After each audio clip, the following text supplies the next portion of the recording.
Welcome to Haunted Secrets, where the hidden never stays silent. Join us by subscribing for daily haunted videos. Let's begin with the first story, The Inherited Curse. They say some houses don't just hold memories, they keep debts. Debts written not in ink, but in blood.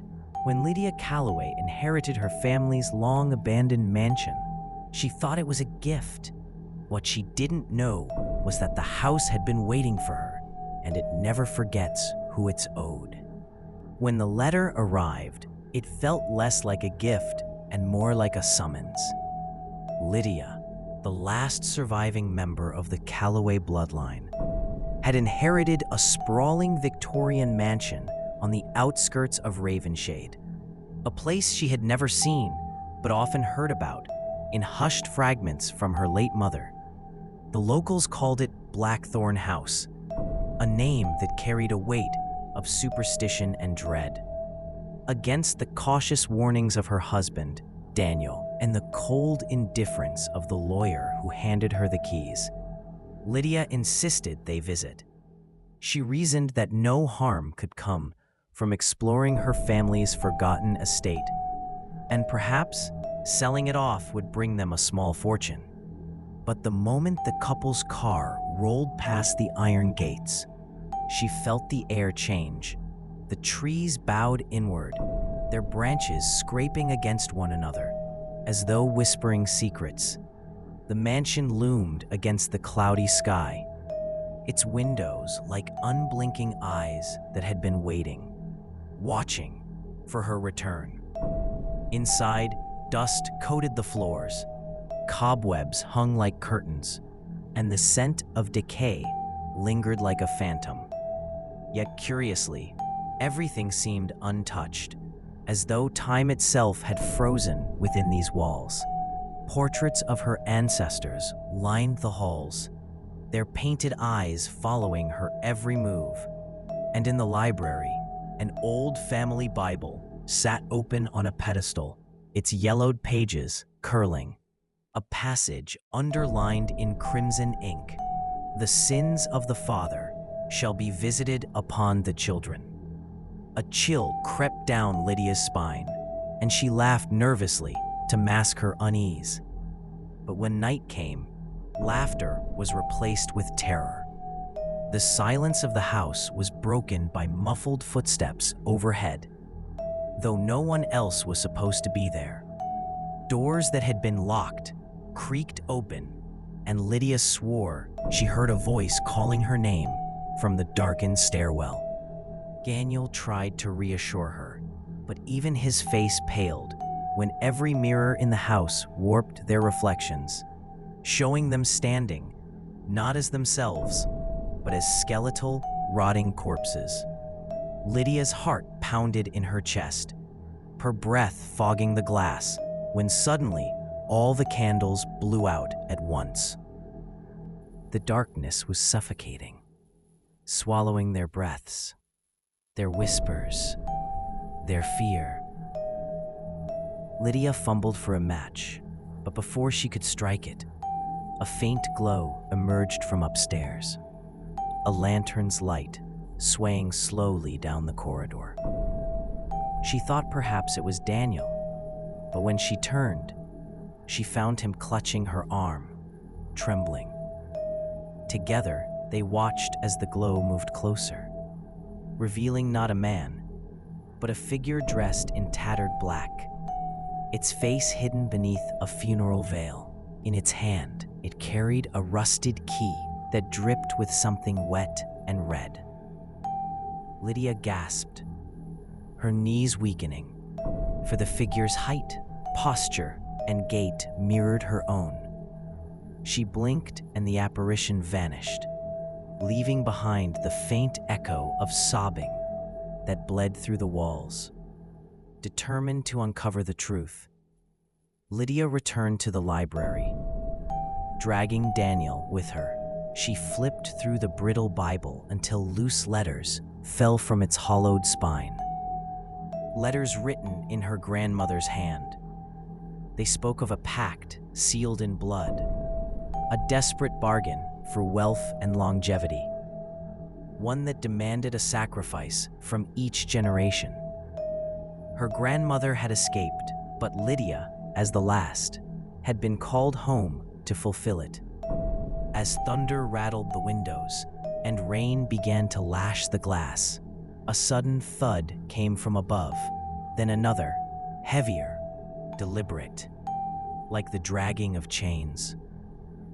Daniel ran to the staircase, but froze midway as a shadow larger than any human stretched across the wall, towering, its limbs impossibly long. The house groaned, its foundation trembling, and from the portraits, a dozen painted mouths began to twist into smiles, their eyes bleeding thick black tears. "You shouldn't have come back," a voice hissed, seeping from every corner, every crack of the house. The lanterns blazed to life by themselves, and Lydia saw her reflection in the glass cabinet across the room. Not her face, but the veiled woman's, with hollow eyes and a mouth sewn shut with wire. Daniel screamed her name, but Lydia felt her body stiffen, her breath leave her lungs. The house was claiming her, fulfilling the ancient debt.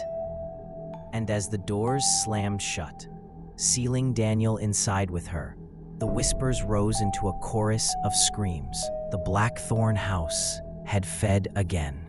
I hope you felt the chills and got the thrill from that story. Now, let's get started with our second haunted tale. The room that doesn't exist. Travelers often stayed there for its warmth, its sprawling gardens, and its peculiar charm.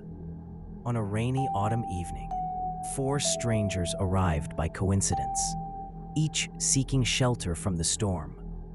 The innkeeper, a frail old woman with a crooked smile, welcomed them with unusual urgency, as though she had been expecting them. In the lounge, where a fire crackled, they found a leather-bound floor plan of the house displayed in a glass frame. It seemed odd, a blueprint of every room labeled neatly, except for one. On the second floor, tucked between 2 guest suites, there was a small square marked simply Room 6. Yet when they climbed the stairs and searched, there was no door, no corridor, no trace of such a place. Daniel, the skeptic, laughed it off as an architectural mistake. Mara, the curious historian, grew fascinated, swearing she felt a cold draft along the wallpaper where the room should be. That night, as the storm intensified, they retired uneasily to their rooms. The house groaned and shuddered with the weight of the wind. Sometime past midnight, Mara awoke to faint scratching sounds in the hallway. Stepping out, she froze. Where earlier there had been nothing but plaster wall, a door now stood, ancient wood with a tarnished brass handle, soaked with condensation as if it had been waiting to breathe. No lantern lit the hallway, yet she swore she saw shadows moving under the crack at the bottom.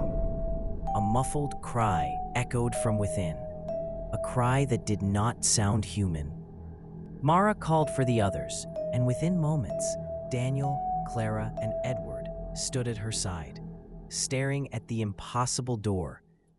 None of them dared touch the handle, but the cries grew louder, a pleading wail that sent chills through their bones. "It's just the wind," Daniel muttered, though his trembling voice betrayed him. Against their better judgment, Edward reached forward and pressed the latch. The door creaked open, revealing a narrow corridor drenched in darkness. The air was thick, damp, and heavy with the stench of mildew. They stepped inside cautiously, lantern light quivering in their hands. The hallway was impossibly long, lined with wallpaper that pulsed faintly, as though the walls themselves were breathing. At the far end, another door waited, this one scarred with deep claw marks.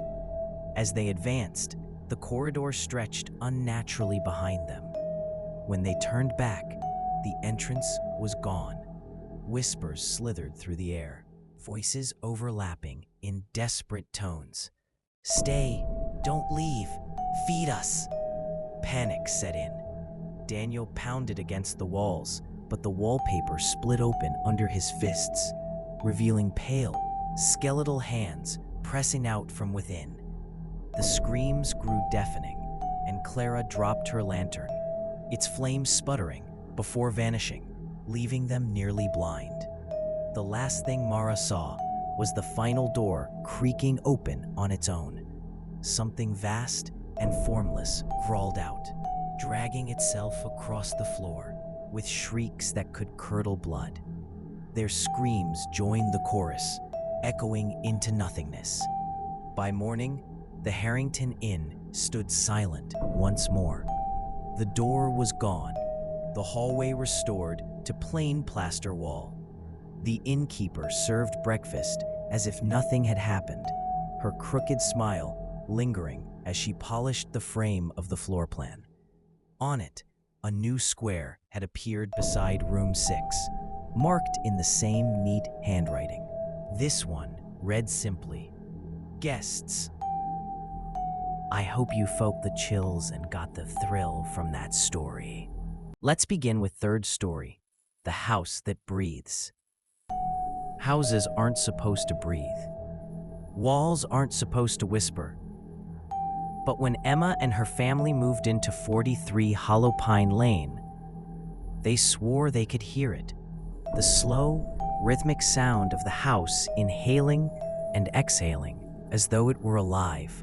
The realtor had smiled too brightly when Emma asked about the peculiar humming in the walls, dismissing it as just the pipes. But it didn't sound like pipes. It sounded wet, organic, too deliberate. Her husband, Mark, tried to joke about it. "Every old place has character," he said, brushing off her unease. But Emma couldn't shake the feeling that something was wrong. The longer they stayed, the heavier the air seemed inside the house, as if the walls themselves were thickening around them. At night, she swore she could hear a heartbeat, faint but steady, pulsing beneath the floorboards. Their daughter Lily was the first to say it aloud.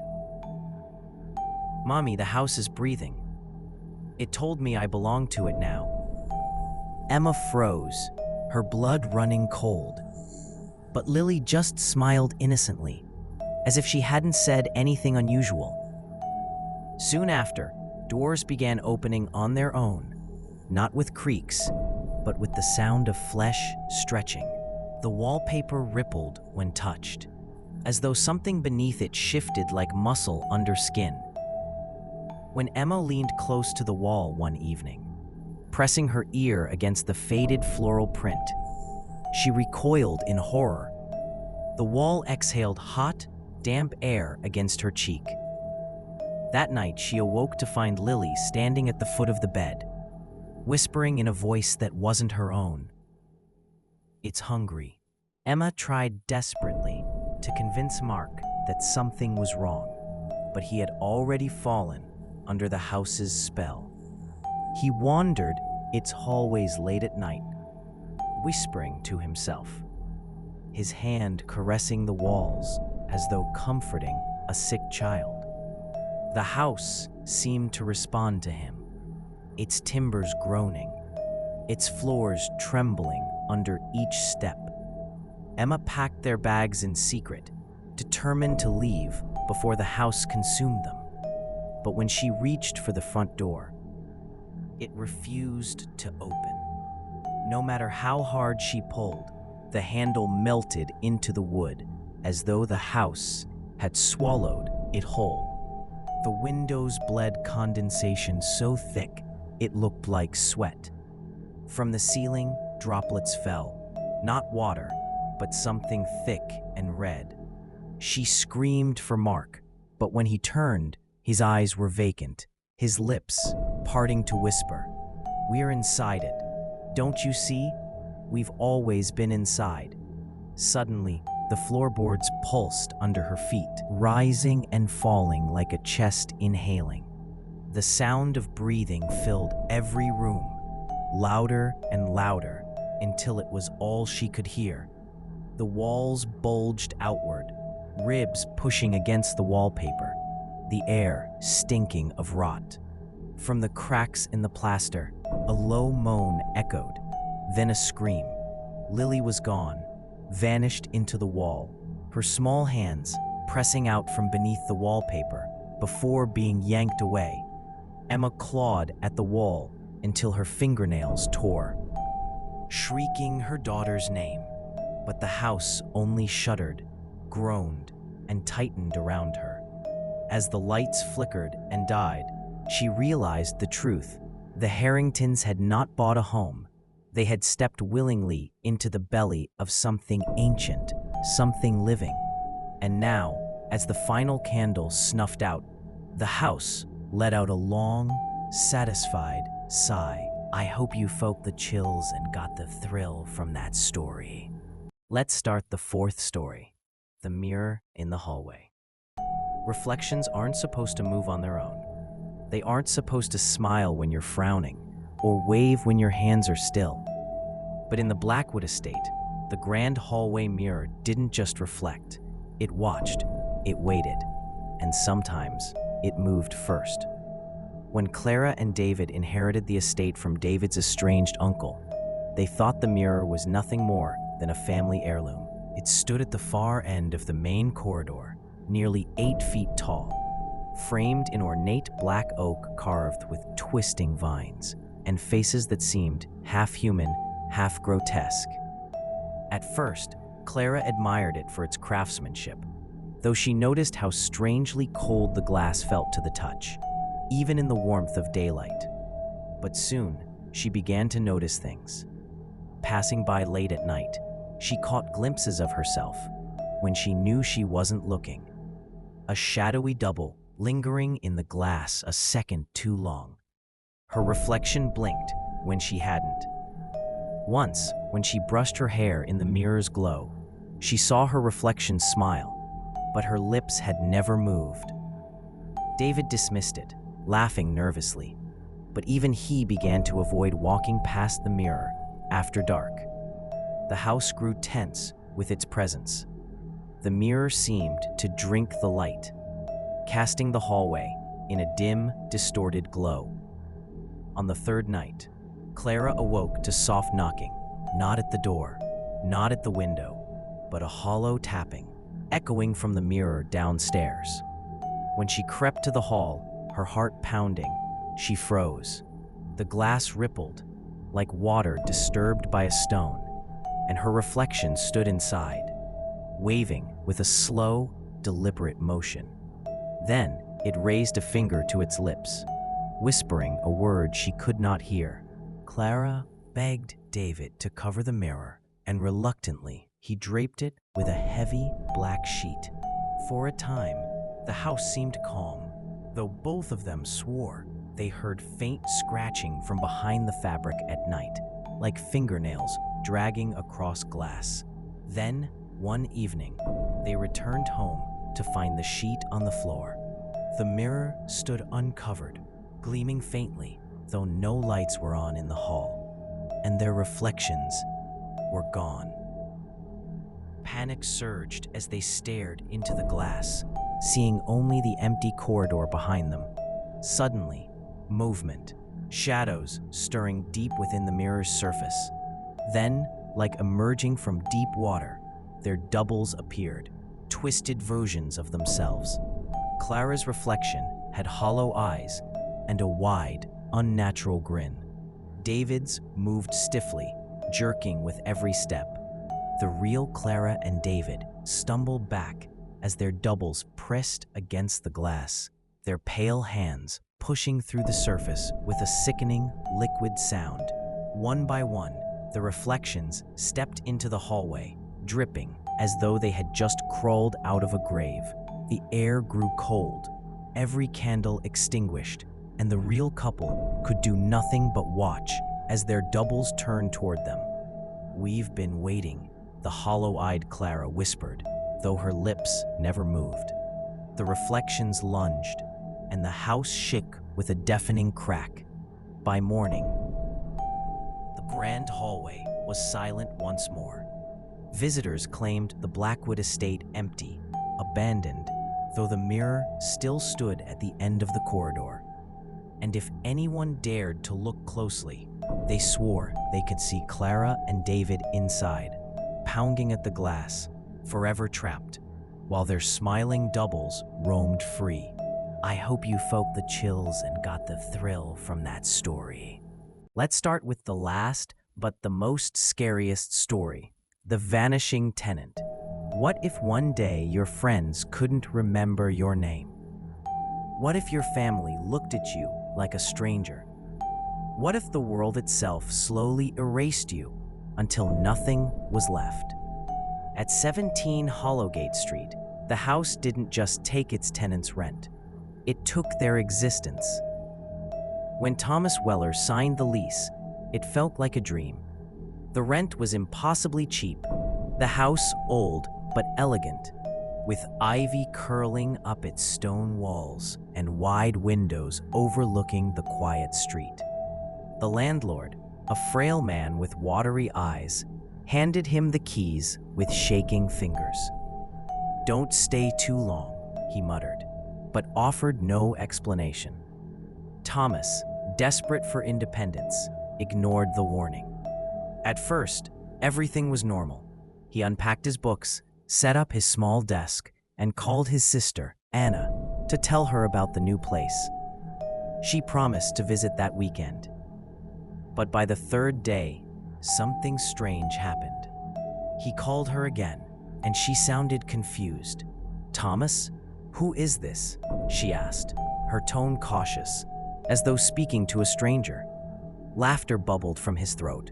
Surely she was joking. But when he reminded her he was her brother, the phone went dead. He tried again, only to find her number disconnected. That night, he scrolled through old photos on his phone.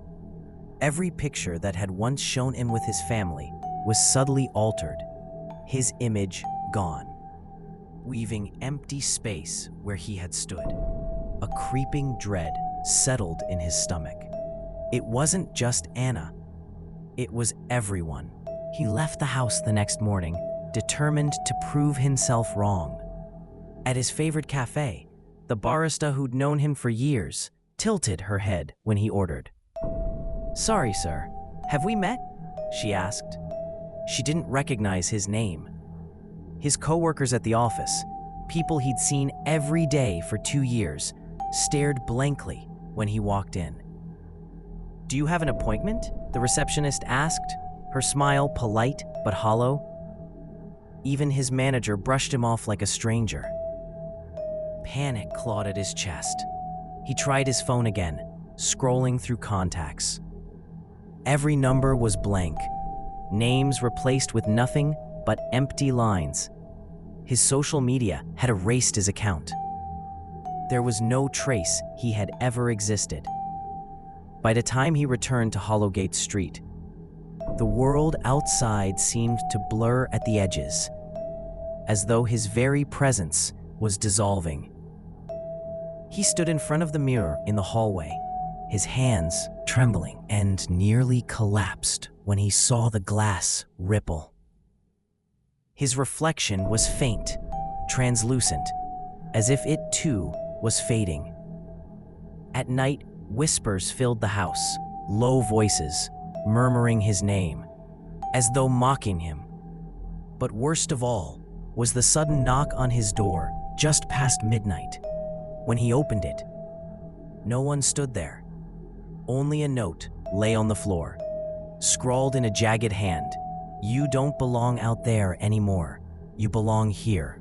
Desperate, Thomas sought out the landlord. He stormed into the office downtown, demanding answers. The old man only shook his head. "I told you not to stay long," he he said softly. The house chooses who it keeps. He slid a folder across the desk. Inside were dozens of leases, stretching back over a century. Each tenant's name written neatly, yet beside every one, a single word stamped in red: vanished. No one remembers them now, the landlord whispered. Not their families, not their friends. It's as if they never lived. Thomas's stomach lurched as he flipped through the pages. Some entries had photos, black and white images of smiling faces. Yet just like his phone, each figure was fading, blurred, or scratched away entirely. Why me? Thomas demanded, but the landlord only lowered his gaze. Because you opened the door, and once you're inside, the house begins to eat. Shaken, Thomas left, determined to flee. He packed his belongings into a bag, but as he stepped outside, something horrifying struck him. The neighbors stared directly through him, as if he were invisible. His own shadow on the pavement was faint, disconnected from his feet. His voice grew quieter each time he tried to shout. It was as if the house was pulling him back, tethering him with invisible strings. The following night, the whispers grew louder, filling every corner of the house. They were no longer just voices. They were screams, laughter, pleading cries, hundreds of overlapping tones that made his skull ache. He covered his ears, but the sound came from inside his head. In a desperate act, he smashed the hallway mirror, shards scattering across the wooden floor. But instead of shattering into silence, the fragments each reflected something different. Faces of strangers staring at him from the broken glass. Dozens, then hundreds, pressing their palms against the surface, mouthing words he couldn't hear. Their expressions were twisted in agony. And among them, he saw a face that made his blood run cold. Anna, his sister, her reflection pale and fading, reaching for him. "Anna!" he screamed, but the glass fogged, swallowing her image. The realization hit him like ice. The house hadn't just taken tenants. It had been feeding for generations, swallowing entire identities into its reflection. The walls pulsed as if alive, the wallpaper shifting like flesh. The door slammed shut, locks clicking one by one, sealing him inside. And then came the final horror. His reflection, whole and solid, stepped out of the broken mirror, smiling faintly. It picked up his bag, straightened its collar, and walked toward the door. Thomas lunged, screaming, but his voice was nothing more than a whisper. His reflection didn't look back. It opened the door with ease, walking out into the world as if it had always been him. The door closed, leaving Thomas trapped in the dim hallway, his body growing weaker, more transparent. He tried to pound on the walls, scream for help, but his hands passed through the wallpaper as though it were smoke. The whispers rose into a deafening chorus, and in the corner of the hall, he saw them, the others, shadows of former tenants, wandering aimlessly, their faces blurred, their voices stolen. They reached for him, hollow and empty, as if to welcome him home. And then he understood. The house didn't kill its tenants. It erased them, replacing them with hollow doubles that carried on outside. The real tenants were kept here, in endless limbo, forgotten by the world forever. As Thomas's vision dimmed and his body dissolved into shadow, he heard the front door creak open once more. Footsteps echoed in the hall. A young woman's voice rang out, cheerful and unsuspecting. "Hello? I'm here to see the room for rent." The house exhaled, satisfied as another tenant stepped inside. Subscribe our channel to get more stories every day, and leave a comment if you like our stories.